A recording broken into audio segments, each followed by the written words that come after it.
Hey everyone, this is the Disjunct Diary, and this episode is for December 12th, 2019. So I apologize for not posting one of these yesterday. I had gotten out of work. I wasn't feeling that great, pretty tired and everything. And I just wanted to work on my instruments and stuff, so I didn't really get a chance to do one of these. But here I am today, and hopefully this makes up for it. So this past week we celebrated Lauren's birthday, and we basically we carried it out over a couple days. Her birthday was on Sunday, and Saturday we went over and I was working both days, but after I got out of work the first day, I believe we went out to get something to eat. Just something quick, nothing that crazy. And I'm not about to start throwing fast food chain restaurant names out there because I ain't getting sponsored by none of that shit. So fuck it. But yeah, we did that. I think we just kind of killed a bit of time. I think we went to the mall or some shit like that. And went back home. I showered, and then around 7 p.m., we went over to the Bismarck Event Center, which is like their stadium thing where they hold concerts and everything like that. There isn't that much of that type of thing that goes on around here. It's mostly, there's a lot of, every time I see the little billboard that says events and stuff, it's always something on ice. It's one of those type of event centers. And anyway, this time though, there was an actual kind of like concert thing going on, and it was a thing called Hairball. I guess they do it here every year. I don't know how far it tours, but it's basically this like cover band thing where they have like the core band, the drummer, the bassist, and the guitar player. They stay up there for like 2 hours playing all the songs. It's like a medley of a bunch of different artists from like the 80s mostly. And they cycle between 3-4 different singers. And these 3-4 different singers will go up there and they'll dress up like the people that they're emulating for that song. So there was a dude dressed up as fucking David Lee Roth, and another guy that was dressed up as Brian Johnson from AC/DC, and Ozzy, and just all these different guys from that time. The most iconic dudes, they were dressed up as them. Vince Neil from Motley Crue or whatever, and I thought it was pretty cool. I mean, I'm not really a cover band kind of person that likes to go watch those too much.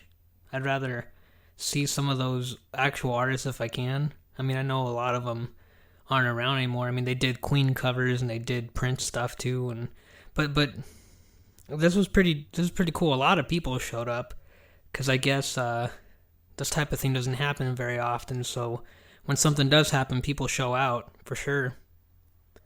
And it was weird. We were like, Lauren and I were wondering if it was going to be like a bunch of like dads and shit like that were going to be there.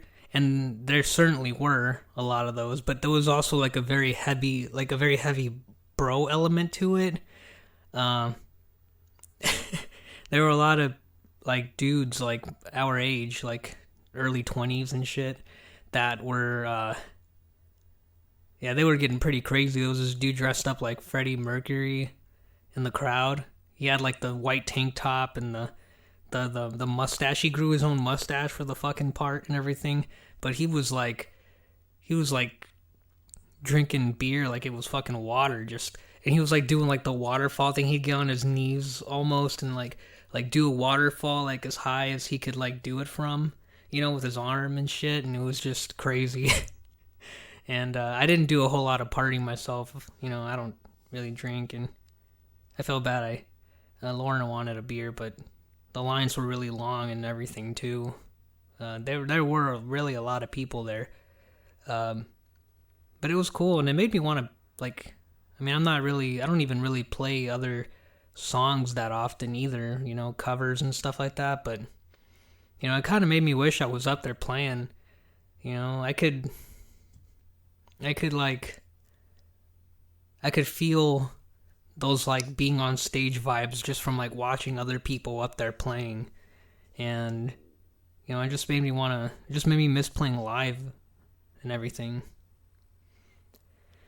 So hopefully that can happen soon.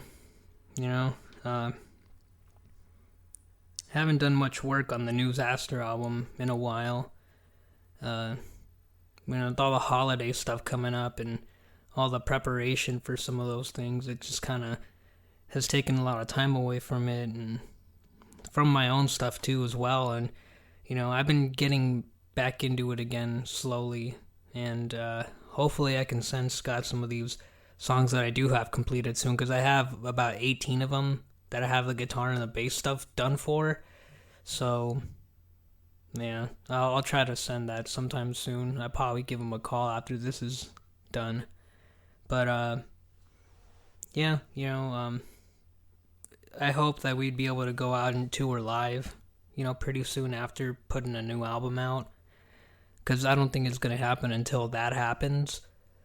At least that's what I kind of have gotten the impression from, as far as like the label situation and the booking, the shows and everything like that goes.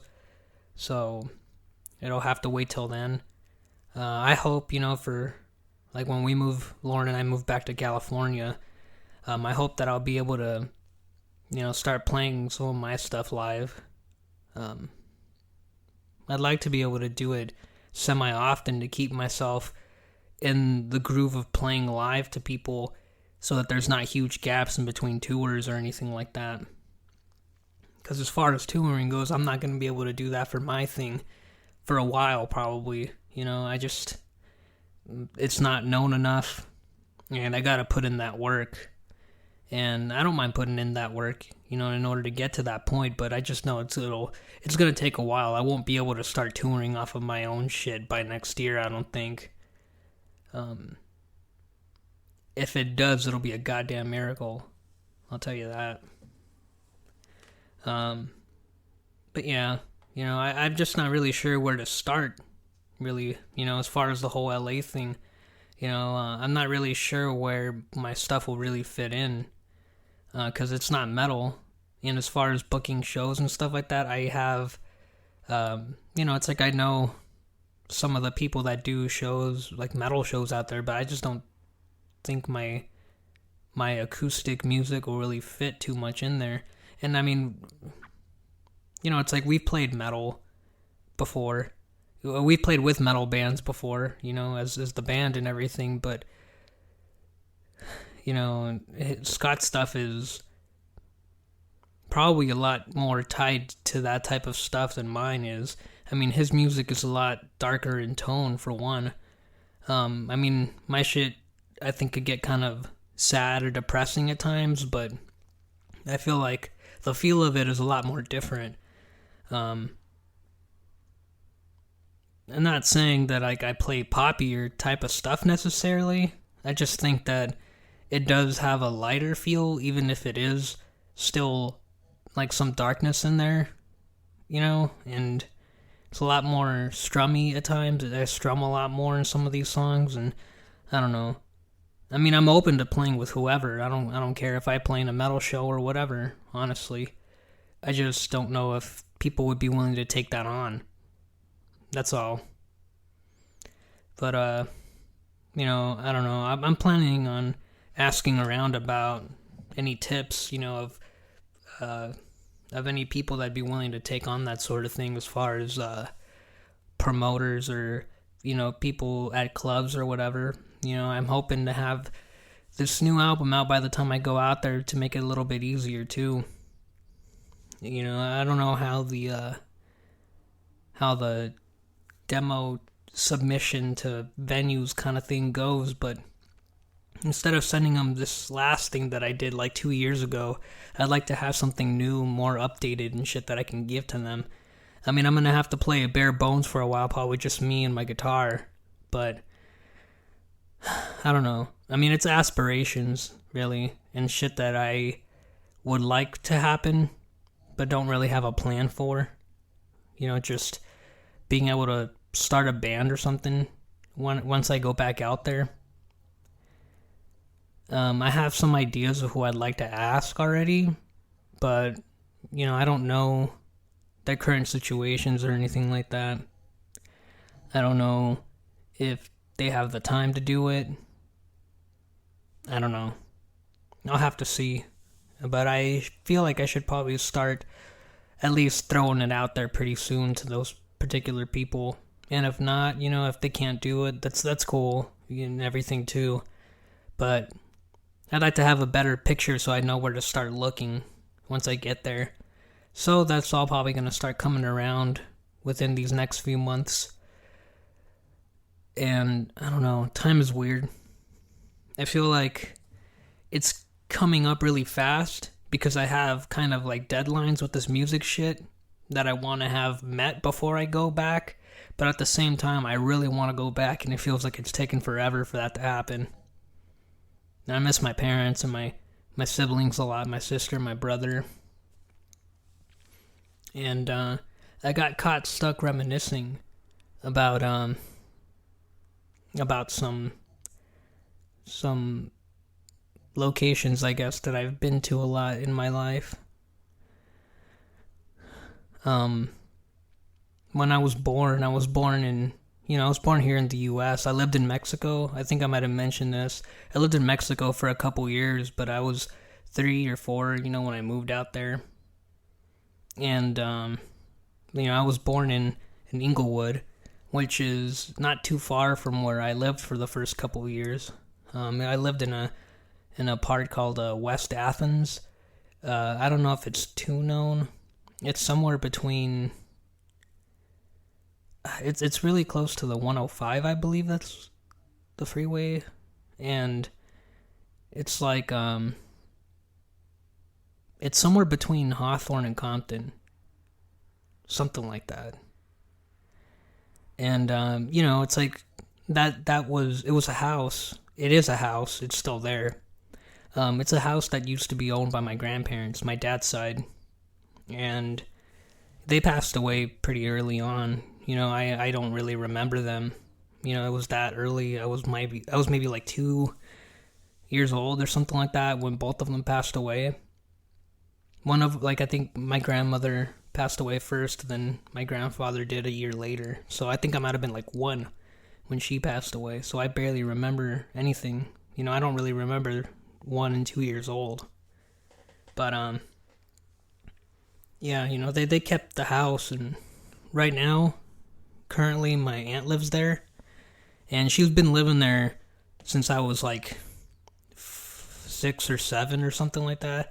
So I mean, she throws parties, or she did more often before, and I used to go there all the time, and I was just reminiscing about all the surroundings there. I mean, I always remember, like getting off of that freeway and seeing like it was like a chicken spot that had like I only went there once. I always wanted to go there every time we got off that freeway. And then the one time we did go there, it was pretty good.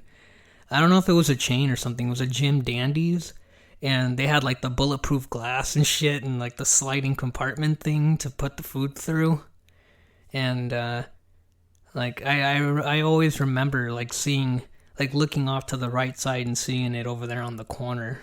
And like, we would turn left off of that freeway and pass by a Ralph's that was on the left side and everything. And it was like West Athens Elementary and all that.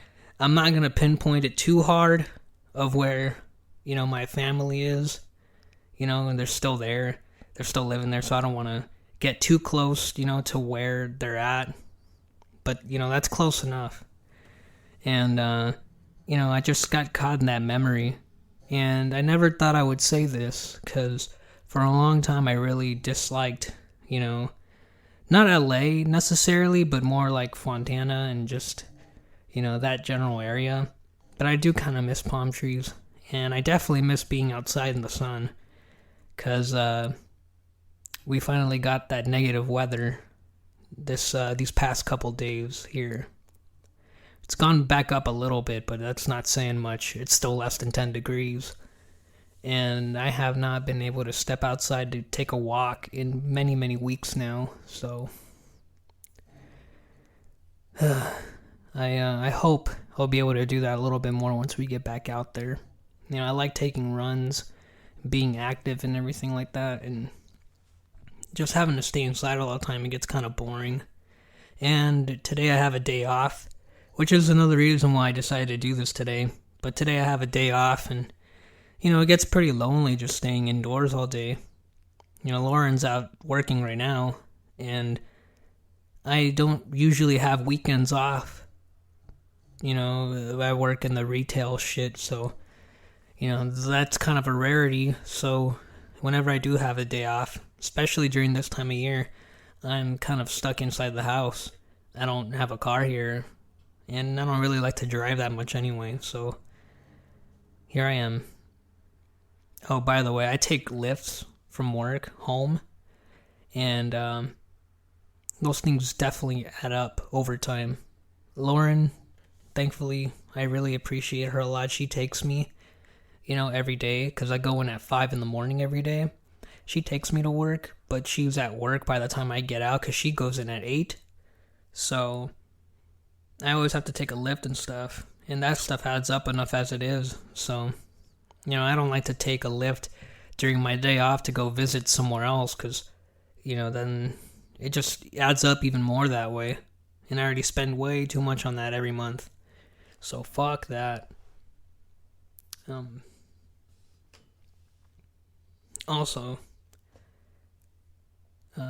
this podcast is brought to you by coffee, because it's pretty early in the morning today, and I'm still tired, because on my days off, I usually wake up at around 8 o'clock as well, and I can't go back to sleep. Once my brain wakes up, once I wake up, I still feel tired, but the prospect of going back to sleep is scary, because I feel like I'm wasting my life doing that. Yay. So, I do a lot around the house with the music stuff, with everything in my life. However, I feel like I mostly do it being motivated out of fear. I hope to be able to change that pretty soon. Someday. I don't know. We'll see. But, yeah, that's a little bit of a glimpse. I am paranoid as fuck when it comes to that stuff. And, yeah. Inner turmoil. It's great, guys. But, I don't know, maybe I've rambled on quite enough for now. I should get to a question that was asked. Let's see. I have to pull it up right now. There were a few. So I had, you know, somebody asked me about recording stuff. So I can go ahead and read it. It said, "It would be cool if you could talk about recording tips, advice, because I'm starting to learn how to record music, and if there are any tips you could give, it would be greatly appreciated." So, I think the most important components to have in a recording kind of house rig type thing is, first and foremost, you need Scott records off of a Tascam 8-track sometimes. He's done that for several albums before, but I never figured out how to use one of those properly. Not to mention, it might be a little bit tricky or cumbersome for somebody who's just starting out. I've been recording on my computer for many years now, and I feel like it's pretty efficient and pretty easy depending on the, there's a wealth of information out there, especially, on YouTube and forums and things like that, where you can learn how to use a program, from the beginning. People do tutorial series on just one program of recording, and they're super helpful. I've learned a lot off of them. I started out mostly just Audacity because it's a free program and everything. Since then, I've upgraded, quote unquote, because it was only $60 to Reaper. That's what I'm recording on right now, and I feel like it's pretty good. I like it, and it's difficult switching from one to the other at first because you've gotten so used to one. I recently, within maybe like the past year and a half, switched over to Reaper. Since then, I've gotten pretty comfortable with it and used to using it, but it was challenging at first because I got so used to the layout of Audacity. I started recording when I was like 15 or 16, and basically until about a year ago, I was using just that, so a good fucking 5, 6, maybe even 7 years, I was using Audacity only. So, I don't know if I would really recommend Audacity to somebody who has plans of expanding, their scale of recordings. I mean, it's good. I think it's good to learn on it, for sure. But I feel like maybe starting out with Reaper or something a little bit more versatile or able to expand a bit more. Because, how do I explain it? There's a thing called ASIO, which is some kind of program. I'm not too good with the technical stuff about it, but it's something that a lot of interfaces, which is the second component that I think is really important besides a computer. If you're planning on using an interface that has more than 2 inputs in it, you definitely need that ASIO thing, and the Audacity program only the maximum amount of microphones you can have on at once during a recording session on Audacity is 2. You can't go more than 2, at least using certain interfaces. I don't know if it's been done before with other things. The one that I have in particular, you can't do that because it just doesn't have that many inputs on the version I have. I don't know if they've expanded it since then or what. But Reaper is really easy to use, several different ones. When you when you add a new track, there's a little collapsible button that where you can actually do all those different things. And my interface has 2 in the front, 2 inputs in the front, but then it has a whole bunch of them at the back. And if I wanted to record drums with several different microphones at once, I'd have to be able to use that on my digital audio workstation, my DAW. And in order to be able to do that, it would need that ASIO compatibility, which this has. Audacity didn't, and that's a reason why I upgraded. I don't have drums here, but I do plan on using them later on because I have a drum kit at my parents' house that's waiting for me when I move back. I've had it for many years now, but I did have to leave it behind. It was a big ass drum kit, and I couldn't fly that over here with me when I moved. But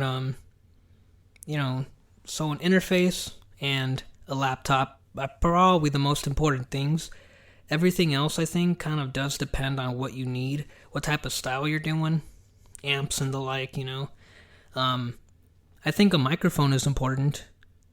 If you're recording acoustic guitars especially, plugging them in, I mean, it works, I guess, but I don't know if most acoustic guitar, setups internally, like the acoustic electric guitars, they just don't really sound quite natural or quite right when you just plug them in.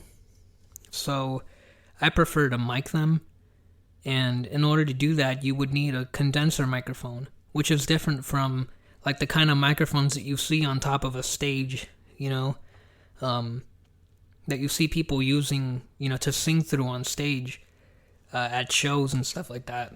That one is called a dynamic microphone.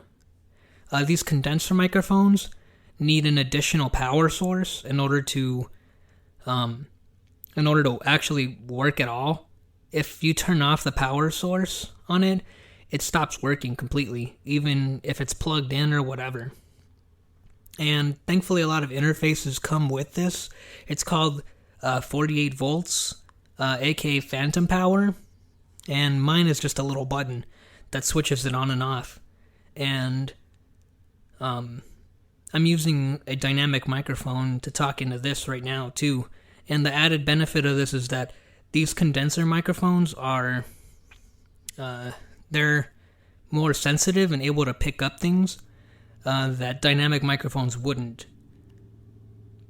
I mean, with a dynamic microphone on a stage, you can sing softly into it, you can whisper, or you can get really loud, and that's pretty much something that you can control because you have a big-ass PA system and everything like that. It's not quite the same when you're recording at home. You're not recording through you're not hearing yourself back through speakers and everything. You only have a certain amount that you can turn it up at all. And it's just not good as far as picking up the subtleties of like somebody's playing or somebody's breath. You know, if they're trying to do that whisper stuff and they're trying to get a really breathy kind of vocal to it. It all just depends on what you're going for. If you're screaming your fucking face off into a microphone for your vocals, then maybe you can get away with using a dynamic microphone pretty good. It all just depends. I think it's important to have one of each, you know, for your setup, just to be sure that you got what the situation calls for. Because dynamic microphones are really good for recording some parts of the drums, and you know, a Shure SM57 has been like an industry standard for miking amplifiers and things like that. So yeah, you know, it's all up to you. I mean, even plugging in an electric guitar directly into your interface and just using plugins and shit like that has worked for a lot of people, especially nowadays because they're getting better from what I've seen. I don't have too much experience with plugins, but it looks like you're able to get some pretty good sounds out of it, because they do like amp modeling even, and they'll like simulate a specific kind of amplifier being mic'd, which I think is fucking crazy that they're able to do that type of thing now. And you can control where the microphone is positioned to these implied speaker cones in the program, and you can control the size of the room that it's in supposedly and all this other stuff. I don't know how they've done this, but it seems to give some pretty good results. And I guess, you know, no knock against it, really. You know, I mean, if you're using some kind of modeling app, it's all digital anyways. So, you know, more power to you if you use that. You know, I think that's pretty cool. Yeah. So, you know, those are just some of the things. I mean, there's more stuff to it, definitely. You know, I'm not really sure, you know, like the question was a little broad, so I'm not really sure how in depth or what aspects of it I should get in depth with when it comes to that. If there was something you were wondering about that I missed, please elaborate. I'm down to elaborate more on certain things if I'm knowledgeable about it, because, you know, it's like if I don't really have an answer for it, I'll tell you guys, because I can't really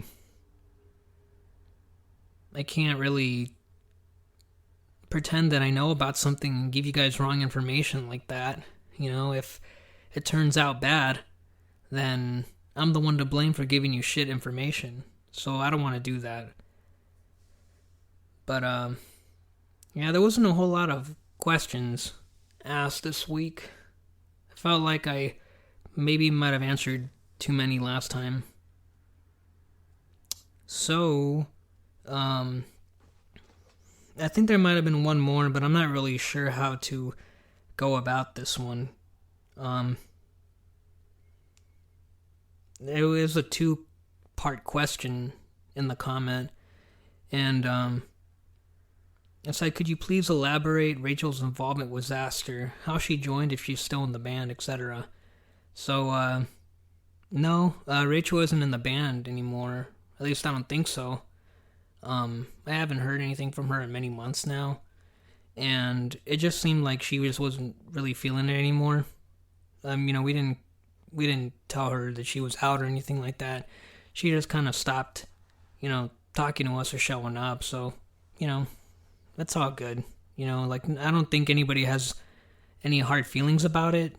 I can't speak for Rachel or anything like that. I can't necessarily speak for Scott either, but, we've talked about it, and, Scott's cool with it.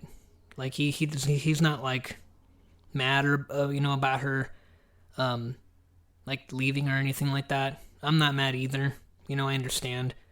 So, if we ever run into her or whatever, everything's cool. There's no problem or anything like that. But, yeah. Like, she joined, 2017, I think? Or maybe late 2016. I'm a little hazy just because it seems like it was a long time ago now. But, we met her at the show that we played in Oakland. She was playing as a solo act on that bill, as her solo thing called Ursabet. And, that's when we met and stuff like that. And then she was messaging Scott and myself for maybe like once every couple or few months for about a year. And then we met up again when Scott and I played at the Second Thirst for Light. And we kind of threw it out there because we'd been looking for bass players for a long time at that point. And we had tried out some people that just didn't really work out too much. And it was either somebody would come over and the dude would play something and it would be okay, but then either they would just be really sketchy, or it was just like we put an advertisement, whatever you want to call it, a notice up about needing somebody, and just nobody would ever reply. So, oh well on that. But, she was interested, and she showed up over to Alhambra once. We invited her down, and she came, because she lives over in the Bay Area, so that's pretty far. And she drove all the way down over to Alhambra. And we practiced, and, she was pretty capable when it came to playing bass and stuff. So we were like, hey, if you wanted to join, like, that'd be really cool. We need the help. So she started, she joined, and she started coming around. Maybe it was usually about once a month, which is totally fine, because she lives so fucking far away. For her to even make it once a month, we thought was pretty cool, considering that. So we had no problem with her coming once a month. And, we just practiced a lot that way. And, we did a few tours with her. We did our first tour with her, all the way up the West Coast to Vancouver and back down. And then we did our 2 U.S. tours with her as well. And, it was all cool, So yeah, now that she's not in the band though, I hope that everything goes well for her. And if she's still pursuing the solo thing, I hope, she does well with it. So yeah, I don't know if we're going to be looking for any other bass players. We haven't, I don't know if the effort's really been made to try to look for somebody. Right now it's Scott, Joe, and myself playing, and with the 3 of us, it still fills out pretty good. So, I don't know, it might stay a 3-piece still for a while, so we'll see, Joe's a great guy, and it's cool playing with him too, so, yeah. I don't know if Joe or Scott are gonna hear any of this, but, be prepared, guys. I'm gonna be sending you guys some Christmas stuff pretty soon. I love you guys very much, and I appreciate both of you guys. So, yeah. I don't know if there's. Oh wait. Okay, yeah, that's right. There's a second question in this. Could you talk about the concert in the parking lot for the fan that missed the show? So what he's referring to is 2018, last year, at the end of our U.S. tour with Wino, we posted a photo, and it was the three of us, Rachel, Scott, and myself. We were playing our instruments in a parking lot right next to our tour van. And we mentioned how there was a guy that missed the show, so we played a few songs for him out there in the parking lot. And the way that came about was it was the last day of the tour. We were back home, basically, in LA. That was the last stop. I guess there had been some kind of schedule change for that show. We're supposed to do like the normal show time, where it starts like, in the evening, carries on until maybe like 10 or 11 or whenever the time is. But I guess they had added another event, or there was some kind of mix-up between promoters that double booked for that same day. And our show got bumped down to like a noon show, afternoon. I think it was like over by 5 or 6. And not everybody got notified about this. In particular, this guy from South Korea, he was visiting for a couple weeks and going to as many shows as he could, from what he was telling us. And one of the shows that he had planned for was seeing us play that day. Because he didn't know about the time change, he got there just as the whole show was finishing, and we opened that show, so he had long missed us. He told us about it. We gave him some free merch, but I was kind of thinking to myself, like, damn, still though, he came all this way, to see us play and stuff like that, and he didn't even get to hear a single note from us. So, I asked Scott and Rachel, like, hey, would you guys be down to, like, play some songs for him? Like, let's just fucking do some parking lot shit. And they were down. I was down, definitely. So, as everybody was emptying out that venue, and all those other people, I think it was some kind of goth show, some, like, electronic rave goth type shit. I don't know about that stuff. They were moving all their stuff in. We stuck around outside the parking lot, and it was Nate and his 2 friends, and it was that guy from South Korea, and then it was another guy from the label. So it was 5 other people besides, the band, standing around us while we played a few different songs. I forget which ones we played exactly. I know one of them was Shit Creek. I think the other one might have been Prisoners of Their Own Needs.